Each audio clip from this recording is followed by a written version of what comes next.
मातेचं खातात आणि भारत माता की जय म्हणायला यांना लाज वाटत असेल तर यांनी या देशात राहू नये.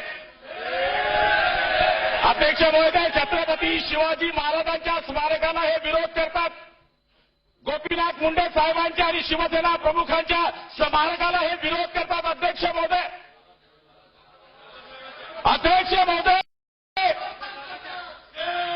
या ठिकाणी या देशामध्ये आणि या राज्यामध्ये अल्पसंख्याक विभाग या देशाने काढलेला आहे.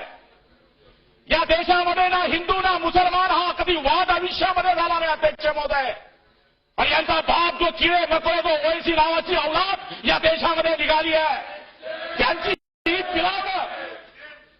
पिलावणं तर या देशाच्या विरुद्ध बोलत असतील. अध्यक्ष महोदय, हे सदन आहे. हिंमत असेल तर या सदनाच्या बाहेर यांनी बोलून दाखवावं. अध्यक्ष महोदय, काय चाललंय? यांना जर या सभागृहामध्ये आपण निलंबित केलं नाही तर त्या स्वातंत्र्याकरता हजारो लोकांनी बलिदान केलं तर व्यर्थ जाणार. अध्यक्ष महोदय, भारत माता की जय बोलणारी एवढी मगरुरी जर यांच्यामध्ये असेल अध्यक्ष महोदय, फक्त दोन सभासद आहे, दोन बघा आपण. काँग्रेस आहे, राष्ट्रवादी आहे, भाजप आहे, शिवसेना आहे, अपक्ष आहे.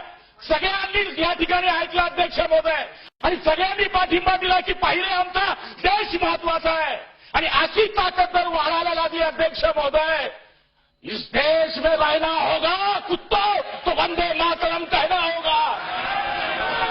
आणि हे जर आपण म्हणत नसाल अध्यक्ष महोदय तर यांना या सभागृहामध्ये राहण्याचा आणि बसण्याचा अधिकार नाही. अध्यक्ष महोदय, आम्हाला हात जोडून विनंती आहे, राज्यपालाच्या अभिभाषणापेक्षा अध्यक्ष महोदय आज ही कारवाई करणं सगळ्यात महत्वाचं. अध्यक्ष महोदय, यांना निलंबित करा.